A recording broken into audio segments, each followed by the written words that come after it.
नमस्कार class 10th UP board के सभी छात्रों को जय हिंद। बच्चों, आज हम लोग सामाजिक विज्ञान का ऑफिशियल क्वेश्चन पेपर देखेंगे जो कि आपके यूपी बोर्ड द्वारा जारी किया गया। ये क्वेश्चन पेपर आपके प्री बोर्ड एंड आपके बोर्ड एग्जाम के लिए तो काफ़ी ज़्यादा इम्पोर्टेंट है। तो आज हम सभी लोग इस क्वेश्चन पेपर में देखेंगे किस प्रकार से क्वेश्चन पूछे गए, आपको उसी लेवल में बोर्ड की तैयारी करनी है। तो बच्चों, यहाँ पर सबसे पहले आपको मैं कुछ इंपॉर्टेंट बातें बताना चाहूँगा जो आप लोग अक्सर अपनी बोर्ड परीक्षा में गलती करते रहते हैं।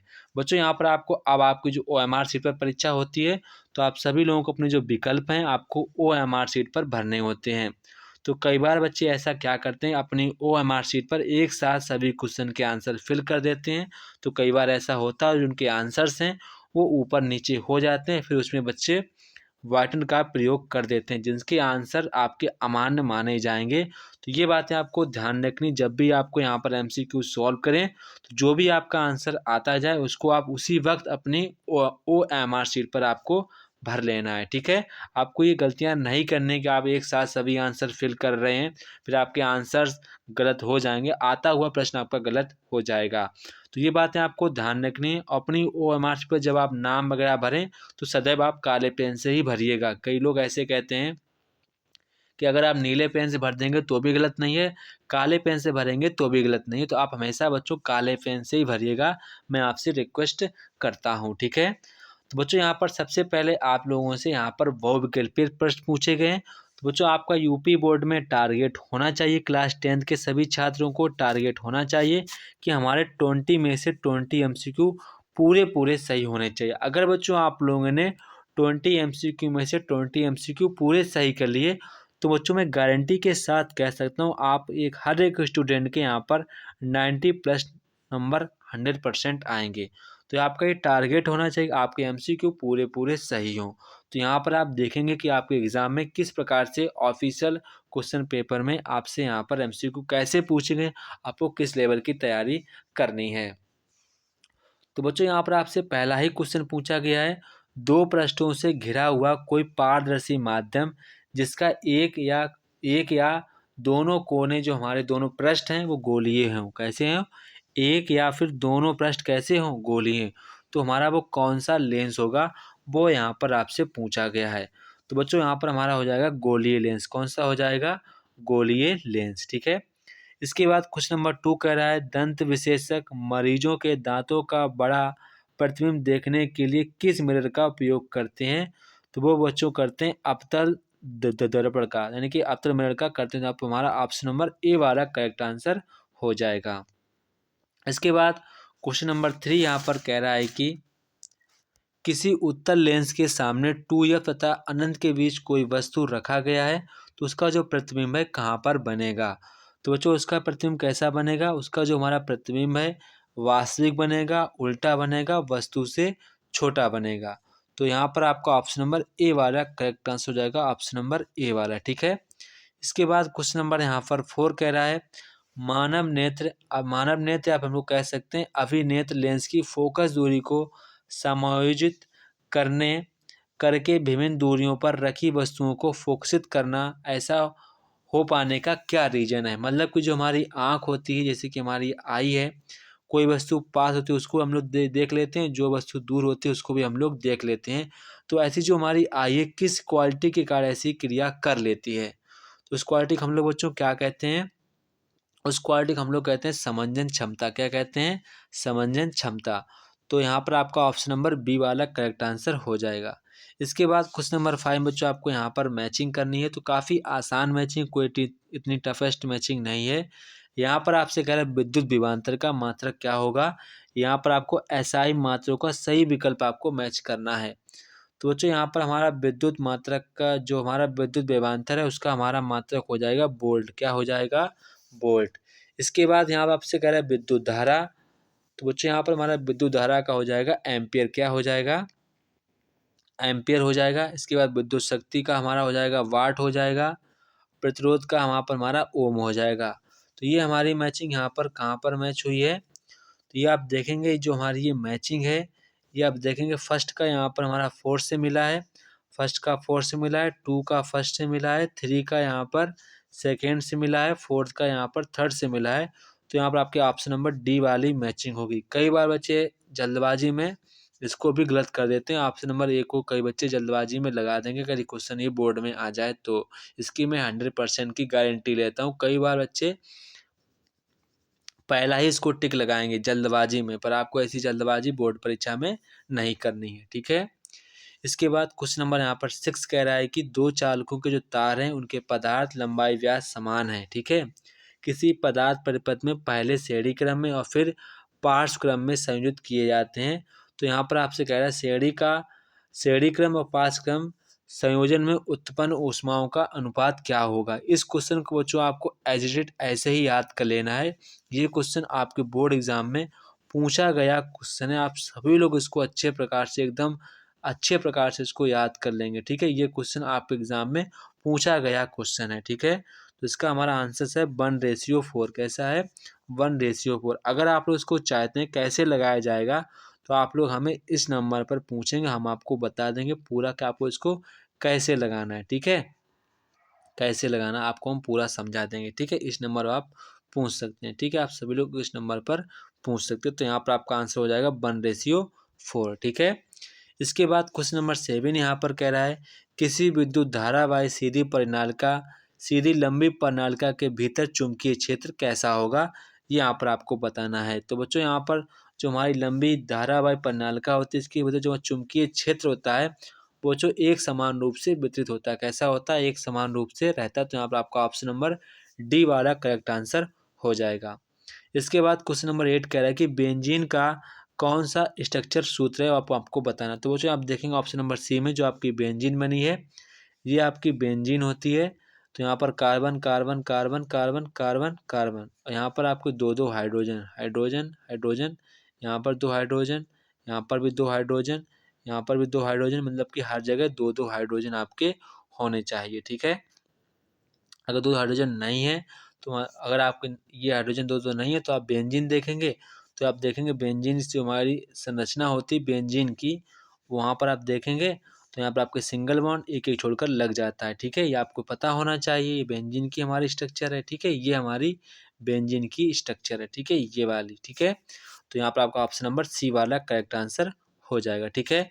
इसके बाद क्वेश्चन नंबर 9 कह रहा है कि निम्नलिखित में से सजातीय श्रेणी लिखिए। तो बच्चों यहाँ पर आपको मैं कुछ एग्जाम्पल बताऊंगा, उनको आपको वैसे ही याद करना है। कई बार क्वेश्चन आपके एग्जाम में पूछे गए हैं। बच्चों यहाँ पर CH2 और C2H5 ये आपके सजातीय श्रेणी में आते हैं। एक इसको याद कर लेंगे आप लोग, एक इसको याद कर लेंगे CH3COH को याद कर लेंगे। ये भी आपके यहाँ पर सजातीय श्रेणी में आते हैं, ठीक है। एक आपका ये वाला, एक आपका ये वाला, ठीक है, ये वाला और ये वाला, ठीक है। तो ये आपके दोनों आते हैं। एक लास्ट और लिख लेंगे आप लोग, एक होता है हमारा CH3OH, एक आप लिखेंगे CH3C2H5OH, ये भी आपका सजातीय श्रेणी में आता है। तीन आप याद कर लेंगे, 100% इस एग्जाम में फंस जाएगा। तो यहाँ पर आपसे कह रहा है कौन सा सजातीय श्रेणी में नहीं है, ठीक है। तो यहाँ पर आपको मैंने सभी एग्जाम्पल बताए हैं। तो ये देखो हमारा सजातीय श्रेणी इसी ये भी है, ये भी है। तो आपका फर्स्ट वाला यहाँ पर पूछ रहा है कौन सा, यहाँ पर आपसे पूछ कौन सा सजातीय श्रेणी में है, ठीक है। तो यहाँ पर आप देखेंगे तो बच्चों यहाँ पर हमारा सजातीय श्रेणी में कौन सा है, यहाँ पर हमारा हो जाएगा बच्चों ऑप्शन नंबर, यहाँ पर ऑप्शन नंबर 4 वाला हो जाएगा। कौन सा हो जाएगा? ऑप्शन नंबर 4 वाला, ठीक है। ऑप्शन नंबर 4 वाला करेक्ट आंसर हो जाएगा। यहाँ पर आपसे नीचे सॉरी यहाँ पर आपसे नीचे विकल्प भी दिए गए, पूछा गया उक्त में से संदर्भ, मैं नीचे नहीं देखा, इसके लिए सॉरी। तो यहाँ पर आपसे कह रहा है कौन कौन से हमारे सजातीय श्रेणी में हैं, ये आपसे यहाँ पर क्वेश्चन पूछा है। तो देखो पहले बच्चों हमारा यहाँ पर CH3OH C2H5 ये हमारा है, कैसा है? सजातीय श्रेणी का, कैसा है? सजातीय श्रेणी का है। इसके बाद CH3OH CH3COOH ये भी आपका सजातीय श्रेणी में आता है। तो यहाँ पर आपके दो जो हमारे हैं ये हमारे सजातीय श्रेणी में आते हैं। तो यहाँ पर आपका ऑप्शन नंबर हो जाएगा, ऑप्शन नंबर सी वाला आपका करेक्ट आंसर हो जाएगा, ऑप्शन नंबर सी वाला, ठीक है बच्चों। ऑप्शन नंबर सी वाला करेक्ट आंसर हो जाएगा, ठीक है। इसके बाद क्वेश्चन नंबर 10 यहाँ पर कह रहा है पृथ्वी की भूपट्टी में प्राकृतिक रूप से पाए जाने वाले जो हमारे तत्व या यौगिकों को कहते हैं, क्या कहते हैं? खनिज कहते हैं। इसके बाद क्वेश्चन नंबर 11 कह रहा है दंतों का क्षय कब प्रारंभ होता है।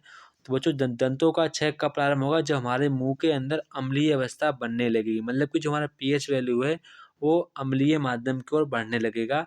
मतलब कि हम लोग यहाँ पर कह सकते हैं जो मुंह का पीएच है 5.5 से कम होने लगेगा तो हमारे मुंह में अम्ल की जो मात्रा है बढ़ने लगेगी, तो यहाँ पर दांतों का क्षय प्रारंभ हो जाएगा। तो यहाँ पर आपको ऑप्शन नंबर बी वाला करेक्ट आंसर हो जाएगा। ठीक है। इसके बाद क्वेश्चन नंबर 12 यहाँ पर कह रहा है कि जिंक सल्फ्यूरिक अम्ल के साथ क्रिया कर जिंक सल्फेट हाइड्रोजन गैस बनाता है, यह अपक्रिया विस्थापन अपक्रिया कहलाती है। इसके बाद यहाँ पर तर्क दिया गया है जिंक जिंक ऑक्सीजन के साथ क्रिया करके जिंक ऑक्साइड बनाता है। बच्चों यहाँ पर आपके दोनों के दोनों स्टेटमेंट ट्रू हैं, पर यहाँ पर आपको जो तर्क है वो यहाँ पर आपके स्टेटमेंट की व्याख्या नहीं कर रहा है। ठीक है। तो यहाँ पर आपका ऑप्शन नंबर बच्चों बी वाला करेक्ट आंसर हो जाएगा। कौन सा हो जाएगा, ऑप्शन नंबर बी वाला करेक्ट आंसर हो जाएगा, ऑप्शन नंबर बी वाला। ठीक है। इसके बाद क्वेश्चन नंबर 13 यहाँ पर कह रहा है निम्नलिखित रासायनिक समीकरण को पूरा करना है। यहाँ पर आप लोगों को रासायनिक समीकरण को पूरा करना है। तो यहाँ पर आपको क्या फिलअप करेंगे बच्चों, यहाँ पर आपको फिल करना होगा CH3COOH, ये आपको यहाँ पर फिलअप करेंगे तो आपको ये रिएक्शन बन जाएगी। तो यहाँ पर ऑप्शन नंबर बी वाला करेक्ट आंसर हो जाएगा। इसके बाद क्वेश्चन नंबर यहाँ पर आपका 14 है, अंतः शोषण के दौरान वायु प्रवाह का सही मार्ग कौन सा है। तो बच्चों यहाँ पर आपको जब जानते हैं वायु प्रवाह सबसे पहले बच्चों यहाँ पर हमारे कहाँ पर होती है, नासा द्वार में होती है, नासा फिर हमारी ग्रसनी में होती है, फिर कंठ में होती है, फिर श्वास नली में होती है, फिर कूपिकाओं में जाती है। तो बच्चों यहाँ पर ऑप्शन नंबर यहाँ पर आपका डी वाला करेक्ट आंसर हो जाएगा, नासा द्वार, ग्रसनी, कंठ, श्वास नली, कूपिकाएं। ठीक है। इसके बाद क्वेश्चन नंबर 15 काफ़ी ज़्यादा इंपॉर्टेंट क्वेश्चन है, आप सभी लोग उसको ध्यान से देखेंगे।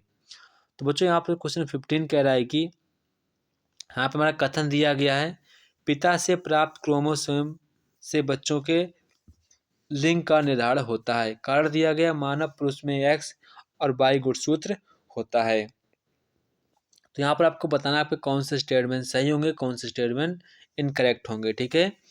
तो बच्चों यहाँ पर आप देखेंगे यहाँ पर आपको जो कथन है वो भी सही है और जो आपका रीजन है वो भी सही है, लेकिन यहाँ पर जो कथन है वो आपके जो आपका स्टेटमेंट है उसकी व्याख्या नहीं करता है। तो यहाँ पर आपका ऑप्शन नंबर बी वाला करेक्ट आंसर हो जाएगा, ऑप्शन नंबर बी वाला। इसके बाद क्वेश्चन नंबर 16 कह रहा है वैद्युत आवेग के प्रवाह की सही दिशा कौन सी नहीं है। तो बच्चों यहाँ पर पूछा गया कौन सी है, क्या पूछ रहा है, कौन सी है। तो बच्चों यहाँ पर आप देखेंगे सबसे पहले यहाँ पर जो सूचना होती है यहाँ से जाती हैं, इसमें जाती हैं, ऐसी तो मतलब ऐसी ही सूचना चलती है। तो यहाँ पर आपको ऑप्शन नंबर सी वाला करेक्ट आंसर हो जाएगा। ठीक है। इसके बाद क्वेश्चन नंबर 17 यहाँ पर कह रहा है थायरॉक्सिन के बारे में कौन सा कथन सही नहीं है। तो बच्चों यहाँ पर थायरॉक्सिन जो होता है थायरॉक्सिन के संरक्षण के लिए लौ आवश्यक होता है, ये बिल्कुल गलत है। तो यहाँ पर आपका ऑप्शन नंबर ए वाला करेक्ट आंसर हो जाएगा। इसके बाद क्वेश्चन नंबर 18 कह रहा है कि यहाँ पर आपको उनके नाम लिखने हैं। तो बच्चों उनके नाम लिखने हैं तो आप सभी लोगों को नाम लिखने हैं। तो यहाँ पर बच्चों हमारा ए का नाम हो जाएगा प्रांकुर, क्या हो जाएगा, प्रांकुर। बी का नाम हमारा यहाँ पर हो जाएगा बीजपत्र, क्या हो जाएगा, बीजपत्र हो जाएगा। और सी का नाम हमारा मूलांकर हो जाएगा, क्या हो जाएगा, मूलांकुर हो जाएगा। तो यहाँ पर आपका ऑप्शन नंबर सी वाला करेक्ट आंसर हो जाएगा। इसके बाद क्वेश्चन नंबर 19 कह रहा है कि जो हमारा लैंगिक विधि से उत्पन्न जो हमारी संतति परस्पर समानता होती है क्योंकि। तो यहाँ पर आपको स्टेटमेंट चॉइस करने हैं। तो यहाँ पर कह रहा है लैंगिक जन्म में केवल एक जन भाग लेता, बिल्कुल सही बात है। लैंगिक जनन में युग्मक शामिल नहीं होते, तो ये भी आपकी बिल्कुल सही बात है। ठीक है। ये दोनों स्टेटमेंट आपके गलत हैं, तो यहाँ पर आपका ऑप्शन नंबर फर्स्ट वाला ही करेक्ट माना जाएगा। इसके बाद क्वेश्चन नंबर 20 कह रहा है एक आहार श्रृंखला में तीसरे स्वपोषी का स्तर हमेशा कौन सा होता है। जो कौन सा होता है, शाकाहारी प्राणी का। तो यहाँ पर आपका ऑप्शन नंबर बी वाला करेक्ट आंसर माना जाएगा। ठीक है। इसके बाद खंड बा बच्चों यहाँ पर है वर्णनात्मक प्रश्न है। तो यहाँ पर आपके क्वेश्चन सभी यहाँ पर 4 मार्क्स के क्वेश्चन हैं, तो आप इन सभी क्वेश्चन का यहाँ पर जवाब अपने कम शब्दों में देना है ताकि आप जो अगले जो हमारे आपके प्रश्न हैं उनके उत्तर आप ध्यान से दे पाएँ। अगर आप यहाँ पर ज़्यादा टाइम स्पेंड करेंगे इन क्वेश्चनों पर तो फिर आपके बच्चों लॉन्ग आंसर छूट जाएंगे। तो आपको ये गलतियाँ नहीं करनी, जो मैं आपको बता रहा हूँ ये आपको सारी गलतियाँ आपको ध्यान रखनी है, ठीक है? या जो मैं आपको गलती बता रहा हूँ, आपको सारी गलतियाँ ध्यान रखनी है कि हमको ये बोर्ड एग्ज़ाम में नहीं करनी है, ठीक है? तो यहाँ पर आपसे क्वेश्चन पूछा गया दृष्टि दोष किसे कहते हैं? ये कितने प्रकार का होता है आपको बताना है, ठीक है? तो बच्चों दोष किसे कहते हैं आप सभी को पता है, नेत्र की अपवर्तन दोषों के कारण दृष्टि धुंधली हो जाती है, इसी को हम लोग दृष्टि दोष या दोष कहते हैं। ये कितने प्रकार का होता है? ये बच्चों यहाँ पर 3 प्रकार का होता है, निकटदर्शी दोष, दूरदर्शी दोष, इसके बाद लास्ट वाला हमारा बताएँ जरादृष्टता दोष, जरा दूरदर्शिता, ठीक है? ये काफ़ी ज़्यादा इम्पोर्टेंट है, आप इसको ध्यान रखेंगे, जरादृष्टता, ठीक है? इसके बाद यहाँ क्वेश्चन कह रहा है कि हमें आकाश हमें आकाश में इंद्रधनुष केवल वर्षा के पश्चात ही क्यों दिखता है? तो बच्चों यहाँ पर इंद्रधनुष जो होता है, इंद्रधनुष प्रकाश की किरणों के कारण बनता है। सूर्य की किरणों में अनेक रंग छुपे होते हैं जो वर्षा के बाद परावर्तन के कारण हमें इंद्रधनुष के रूप में दिखाई देने लगते हैं, ठीक है? इसके बाद क्वेश्चन नंबर 2 कह रहा है उत्तल लेंस को अभिसारी लेंस क्यों कहा जाता है? तो बच्चों उत्तल लेंस जो होता है यह अपने माध्यम से गुजरने वाली समस्त किरणों को एक ही बिंदु पर एकत्रित कर देता है, जिस कारण उत्तल लेंस को अभिसारी लेंस कहा जाता है, ठीक है? इसके बाद यहाँ पर कह रहा है कि अवतल और उत्तल दर्पण के आपको यहाँ पर उपयोग लिखने हैं, तो आप सभी लोग इसको लिख लेंगे, ठीक है? इसके बाद क्वेश्चन नंबर यहाँ पर 3 कह रहा है 4 ओम आपका 4 ओम रेजिस्टेंस से प्रति सेकंड 100 जूल ऊष्मा उत्पन्न हो रही है। तो यहाँ पर कह रहा है कि के सिरों पर आपको विभवांतर यानी कि V की वैल्यू यहाँ पर आपसे पूछी गई है। तो बच्चों यहाँ पर आपको क्या-क्या दिया गया, पहले हमारा काम ये होता है क्या-क्या दिया गया। यहाँ पर बच्चों आपको R की वैल्यू दी गई 4 ओम और यहाँ पर आपको जो H की वैल्यू दी गई है 100 जूल दी गई है। यहाँ पर आपसे ऊष्मा पूछी गई, यहाँ पर आपसे ऊष्मा दी गई, यहाँ पर वोल्ट की वैल्यू पूछी गई है। तो बच्चों यहाँ पर आपको फार्मूला लगाना है H बराबर V² T अपॉन R, ये आपको फार्मूला लगाना है। कौन सा है? V। यहाँ पर आपको T की जो वैल्यू आपको यहाँ पर लिखा है प्रति सेकंड यानी कि 1 सेकंड, ठीक है? तो यहाँ आपसे V की वैल्यू पूछेगी, तो यहाँ पर मैं लिख सकता हूँ कि T की वैल्यू तो 1 है, इसको मैं हटा देता हूँ। T की वैल्यू तो यहाँ पर 1 है, तो मैं इसको रिमूव कर देता हूँ। तो यहाँ पर आपका फार्मूला बन जाएगा V² बराबर HR। क्या बन जाएगा? V² बराबर HR, ठीक है? तो यहाँ पर आपको करना क्या है, V² बराबर H² आपको दिया गया है। तो यहाँ पर आप देखेंगे H की वैल्यू कितनी बच्चों, यहाँ पर H की वैल्यू हमारी 100 है, R की वैल्यू 4 है, तो हमारी 400 हो जाएगी। ये क्या हो जाएगी? 400 हो जाएगी। यहाँ से स्क्वायर हट जाएगा तो यहाँ पर अंडर रूट लग जाएगा। तो यहाँ से आपकी V की वैल्यू आ जाएगी 20 वोल्ट। कितनी आ जाएगी? 20 वोल्ट इसकी यहाँ पर वैल्यू आ जाएगी, ठीक है? 20 वैल्यू यहाँ पर इसकी आंसर आ जाएगा, ठीक है? तो आपको इस तरीके से इसको क्वेश्चन को सॉल्व करना है। इसके बाद यहाँ पर आपका क्वेश्चन नंबर 2 कह रहा है 20 ओम का रेजिस्टेंस की कोई विद्युत स्त्री यहाँ पर 5 एम्पीयर की धारा लेती है, तो यहाँ पर आपको बताना है कि 30 सेकंड में कितनी ऊष्मा परिकलित की जाएगी। तो ये बच्चों क्वेश्चन काफ़ी ज़्यादा इम्पोर्टेंट है आप लोगों के बोर्ड के एग्ज़ाम के लिए। हर बार ही क्वेश्चन इस टाइप का आता है, तो आप लोग इसको तैयार कर लीजिएगा। तो बच्चों यहाँ पर आपको सबसे पहले पता करना आपको क्या-क्या दिया गया। यहाँ पर आपको I की वैल्यू दी गई है, यहाँ आपको T बराबर 30 सेकंड दिया गया है, यहाँ पर आपको R की वैल्यू दी गई है, 20 ओम दी गई है। तो बच्चों यहाँ पर सबसे पहले हम लोग V की वैल्यू को फाइंड आउट करेंगे, क्योंकि हम लोग जब ऊष्मा निकालेंगे वहाँ पर हमको इसकी वैल्यू फाइंड आउट करनी पड़ेगी, क्योंकि बच्चों हमारे ऊष्मा का जो फार्मूला होता है वो है VIT। क्या है? VIT। VIT, ठीक है? VIT, ठीक है? VIT। तो यहाँ पर मुझे वोल्ट की वैल्यू पता होनी चाहिए। तो वोल्ट का सूत्र क्या होता है? RI। V बराबर क्या होता है? RI, ठीक है? तो R की वैल्यू यहाँ पर 20 है, ठीक है? I की वैल्यू 5 है, तो हमारा कितना हो जाएगा? 100 वोल्ट यहाँ पर हमारी V की वैल्यू आ जाएगी 100 वोल्ट, ठीक है? इतना आप लोग लिख लीजिएगा, ठीक है? अब यहाँ पर हम लोग H का लगाएंगे फार्मूला। H बराबर क्या होता है? VIT, ठीक है? तो V की वैल्यू 100 है, I की वैल्यू यहाँ पर हमारी कितनी थी? I की वैल्यू यहाँ पर हमारी 5 थी और समय कितना था? 30, ठीक है?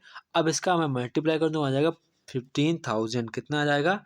15,000 जूल यहाँ पर हमारा आंसर आ जाएगा। ये हमारा करेक्ट आंसर हो जाएगा। कई बार बच्चे इसको आंसर ऐसे लिख देंगे 1.5 मल्टीप्लाई 10 की पावर 4 जूल, ये भी यही लिखा है। यहाँ पर आप चाहे इसे लिखें चाहे इसे लिखें, आपका आंसर सही माना जाएगा। ठीक है। इसके बाद क्वेश्चन नंबर 4 कह रहा है दो चुंबकीय क्षेत्र रेखाएं एक दूसरे को परिच्छेद क्यों नहीं करती हैं। इसके बाद सेकंड कह रहा है चुंबकीय क्षेत्र रेखाओं के गुण यहाँ पर आपको बताने हैं। थर्ड कह रहा है चुंबकीय क्षेत्र में स्थित धारावाही चालक पर आरोपित बल अधिकतम कब होता है ये आपको बताना है। अथवा में यहाँ पर कह रहा है फ्यूज तार विद्युत संधारित्र को बचाव किस प्रकार करता है। धारावाही परिनालिका के उपयोग द्वारा किन अवस्थाओं में स्थायी विद्युत चुम्बक प्राप्त किया जाता है। परिपथ आरेख बनाकर उत्तर की पुष्टि आपको यहाँ पर करनी है। इसके बाद क्वेश्चन नंबर यहाँ पर आपका सेकंड वाला कह रहे हैं कि आप सभी लोगों को यहाँ पर संतुलित अपक्रिया बनाकर यहाँ पर इसके रिएक्शन देने हैं। आप लोगों को यहाँ पर संतुलित अपक्रियाएं बनाना है, ठीक है। जैसा कि यहाँ पर आपसे पहला कह रहा है कि तनु सल्फ्यूरिक अम्ल दानेदार जिंक के साथ अपक्रिया करता है। इसको आपको यहाँ पर रिएक्शन के फॉर्म में लिखना है, तो Zn लिखेंगे, फिर आपका सल्फ्यूरिक H2SO4, ठीक है, H2SO4 एरो लगाएंगे तो आपका बन जाएगा जिंक सल्फर बन जाएगा। यहाँ से आपकी हाइड्रोजन गैस निकल जाएगी। तो ये आपका यहाँ पर पहले का यहाँ पर संतुलित समीकरण ये हो जाएगा, ठीक है। इसके बाद यहाँ पर सेकेंड कह रहा है तनु हाइड्रोलिक अम्ल के साथ मैग्नीशियम पट्टी के साथ आपको अपक्रिया करानी है। तो आपकी मैग्नीशियम हो गई जी, आपकी यहाँ पर HCl हो जाएगा, आपको एरो लगा देना तो आपको यहाँ पर बन जाएगा MgCl2 बनेगा, मैग्नीशियम क्लोराइड बनेगा, यहाँ से आपकी हाइड्रोजन गैस निकल जाएगी। तो ये आपका दूसरे का रिएक्शन इस प्रकार से बनेगा। इसके बाद थर्ड कह कि नाइट्रोजन हाइड्रोजन गैस से संयुक्त करके अमोनिया बनाता है। तो आप नाइट्रोजन गैस की क्रिया किससे कराएंगे, हाइड्रोजन के साथ कराएंगे। तो यहाँ से बच्चों आपकी अमोनिया गैस ये बन जाएगी NH3, ठीक है। इसके बाद हाइड्रोजन सल्फाइड गैस का वायु में दहन होने पर जल व सल्फर डाइऑक्साइड बनता है। तो ये आपका बच्चों हाइड्रोजन सल्फाइड हो गया, इसको आपको ऑक्सीजन से, ये आपका ऑक्सीजन हो गया। आप जब इसकी रिएक्शन कराएंगे तो आपका बनेगा 2H2 यानी कि जल बनेगा, प्लस आपका SO2 यहाँ पर गैस निकल जाएगी, ठीक है। तो ये आपका रिएक्शन, चारों रिएक्शन ही मैंने कंप्लीट करा दी, ठीक है। इसके बाद क्वेश्चन नंबर यहाँ पर 6 पूछा गया है, निम्नलिखित पर आपको यहाँ पर रीजन बताने हैं। कह रहा है कि प्लेटिनम सोना व चांदी का उपयोग आवेशक बनाने में किया जाता है, क्यों, ठीक है। निष्कर्षण प्रक्रम में कार्बोनेट व सल्फाइड एक्स को ऑक्साइड में परिवर्तित किया जाता है, क्यों, आपको यहाँ पर रीजन बताना है। इसके बाद क्वेश्चन नंबर 7 कह रहा है कि सहसंयोजी आबंध किसे कहते हैं। सहसंयोजी आबंध के दो लक्षण यहाँ पर आपको बताने हैं। यहाँ पर जो आपको इसके IUPAC नेम बताने हैं। तो IUPAC नेम काफ़ी आसान होते हैं। आपका बी का नाम हो जाएगा प्रोपेनल हो जाएगा। इसके बाद आप सभी का इसका मुझे IUPAC नेम कमेंट करके बताना, देखते हैं कितने बच्चे इसका IUPAC नाम कमेंट करके बता पाते हैं। इसके बाद यहाँ पर क्वेश्चन नंबर 3 कह रहा है कि आपका जो हार्ड जल होता है को साबुन में अपचयित या उपचयित करने पर झाग का निर्माण होता है, कैसे होता है वो यहाँ पर आपको समझाना है, ठीक है। अथवा में यहाँ पर आपसे कह रहा है कि अगर वो आप नहीं कर पाते हैं तो नीचे वाला भी कर सकते हैं। कह रहा है कि आप लोगों को टिप्पणी लिखनी है,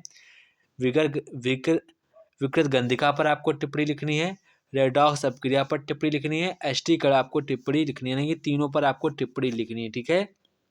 इसके बाद यहाँ पर उपखंड खा आता है। यहाँ पर क्वेश्चन नंबर 8 कह रहा है कि जैव निम्नीकरण और गैर जैव निम्नीकरण पदार्थों के बीच में अंतर बताइए। इनके दो यहाँ पर आपको एग्जाम्पल भी लिखने हैं।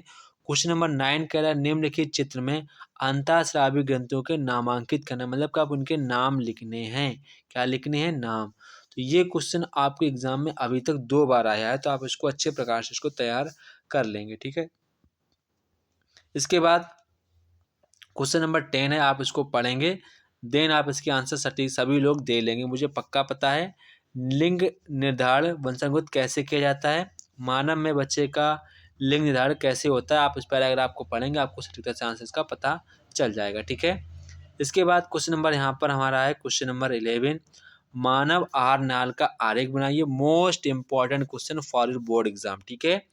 आरेख बनाइए, उसमें निम्नलिखित भागों को नामांकित कीजिए। मुख्य ग्रंथ का आम से छोटी आंत, मतलब कि आपको सभी यहाँ पर जितना भी डायग्राम है आपका आहार नाल का पूरा आपको तैयार करके जाना है बोर्ड एग्जाम में, ठीक है। क्लास 10th के सभी बच्चों को, और जिनकी बच्चों की ड्राइंग अच्छी नहीं है या अच्छी है तो सभी बच्चे यहाँ पर पेंसिल वाले रंग ले जाएंगे, तो आपका ड्राइंग में एक भी नंबर नहीं कटेगा, इसकी मैं 100% की गारंटी लेता हूँ, ठीक है। आप सभी लोग पेंसिल वाले रंग ले जाएंगे, हल्की हल्की शेडिंग कर देंगे, तो फिर आपके एक भी नंबर नहीं कटेंगे, ठीक है। इसके बाद यहाँ पर अथवा में यहाँ पर कह रहा है कि स्त्री केसर का स्वच्छ एवं नामांकित आरेख बनाइए। उसमें प्रणालिका की वृद्धि और बीजांड के प्रवेश को प्रवेश करते हुए दिखाइए। ये इतना ज़्यादा इम्पोर्टेंट नहीं, पर आपके एग्ज़ाम में इम्पोर्टेंट है, पर मैं इसको ज़्यादा इम्पोर्टेंट कहूँगा। आप सभी लोग इसको अच्छे प्रकार से अभी के अभी तैयार करिए। एक बार लिखकर स्वयं देखिए आप क्या डायग्राम बना पाते हैं कि नहीं बना पाते हैं। तो ये था बच्चों हमारे क्लास 10 का साइंस का इम्पोर्टेंट क्वेश्चन पेपर, जो कि बच्चों यूपी बोर्ड द्वारा ऑफिशियल रूप से जारी किया गया है। तो आप इसको सभी लोग अच्छे प्रकार से तैयार करेंगे। यहाँ पर बच्चों मैंने सभी न्यूमेरिकल भी बताए हैं। अगर आपका फिर भी कोई डाउट बचता है तो आप लोग मुझसे कमेंट बॉक्स में कमेंट करके पूछ सकते हैं। ठीक है।